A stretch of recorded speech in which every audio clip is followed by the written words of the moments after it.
Ayoko na. Suko na ako. Sawang-sawa na ako magmukhang... Baka dapat suyuin mo pa siya para magustuhan ka niya. Alam mo, ginawa ko na lahat eh. Ano pa ba gusto niya? Baka siguro hindi ako deserving sa love niya. Alam mo, laging ganito storya ng buhay ko eh. Kung sino magustuhan ko, lagi naman akong binabasted. Siguro may kulang sa akin. Siguro may mali sa akin. Sabi mo sa akin, what's wrong with me? Willing naman ako magbigay ng pagmamahal. Kaso lang ang problema, pinapat mo pabalik sa akin. Alam mo, pinipilit ko na nga ang sarili ko sa kanila eh. Pero walang gusto tumanggap sa akin. Alam mo, malas talaga ako eh. I know how you feel. Pero bakit mo minamaliit ang sarili mo? Walang mali sa'yo. Walang kulang. At kung ayaw ka ng mga babaeng nagustuhan mo, sila ang nawalan, hindi ikaw. Huwag mong kawawain ang sarili mo. Dahil pati ako nasasaktan. At hindi totoong walang nagmamahal sa'yo.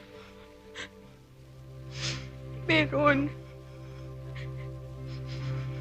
Hindi mo lang siya pinapansin.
So, you live here? Pag weekends lang. Kasi may one-bedroom condo ako sa QC. Alam mo, bakit di ka na lang dito mag-dinner? Naalala ko to si Mark. Parating dumadalaw to sa bahay. Halos araw-araw nga nakamotor. Ito yung parating pinagmumula ng away nitong mag-ina ko eh. Paano naman kasi to si Aika eh? Inlababo sa'yo. Taya, TMI ka. TMI? Too much information. Alam mo, Mark, hindi ka nagbago. Ang gwapo-gwapo mo pa rin, no? Teka nga iyo, matanong nga kita. May asawa ka na ba? Single po. Akalain mo yun? Si Aiko! Single din. Ay! Nobya, meron ka ba? Naghahanap pa. Baka naman, nahanap mo na. Uli. Kanina, o ngayong araw, di ba? Ay, Nay-nay ka dyan. Alam mo bang first love ka ni Aika? Nay! Nay, kain pa. Alam mo naman kasabihan, no? First love never dies, no? Yes! Nay, nakakaya ka na. Nabusog ka ba? Oo. Pati sa tawa. Alam mo, Aika, you have a wonderful family. Thank you for tonight. Layo, no? Aika, can I see you again? Oo naman, bakit naman hindi? Sige.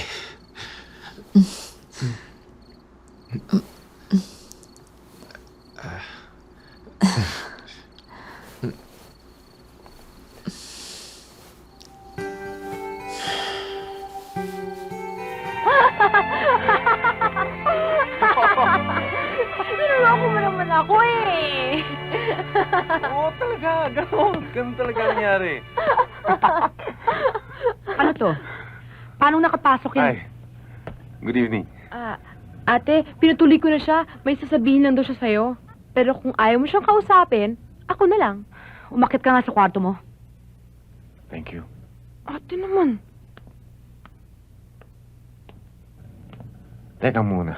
Ba't bang sungit-sungit mo sa akin? Pumunta lang naman ako dito para humingi ng paumanhin sa pambabastos na ginawa sa'yo ni Norma kahapon. Sit down, please. Alam mo, napansin ko sa'yo, wala ka nang ginawa kundi ihingi ng paumanhin ng ibang tao. Nung unang katay mo, ngayon naman ang kasintahan mo. Hindi ko naman kasintahan yun eh. Kaya pala tayo ipang sawa kung pumulupot sa'yo.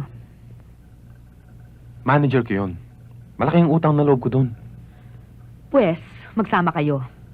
Kung wala ka nang sasabihin, gusto ko na sana magpahinga. Alam mo, lalo ka palang gumaganda pag nagagalit ka. Umalis ka na, please. Kung tatanggapin mo yung paumanhin ko, Oo na, sige na. tanggapin mo na yung invitation ko. Kasi meron akong dinner concert. Gusto ko nandun ka. I'm sorry, I'm too busy. Tinanong ko yung sekretarya mo eh. Sabi niya wala kang appointment bukas. Baka naman nando na naman yung girlfriend mong manager habang kumakain ako. Wala siya doon. Nasa Davao siya. Ana, pumunta ka naman oh. Mahalaga sa akin to. Please. Ate, kung ayaw mong pumunta, ako na lang. Michelle, Sige na, please. Siguro naman, di mahirap pakiusapan ng isang rason ng isang dikiya. pag-iisipan ko. Makikita mo na lang. Ana, maraming salamat. Sige, tuloy na ako.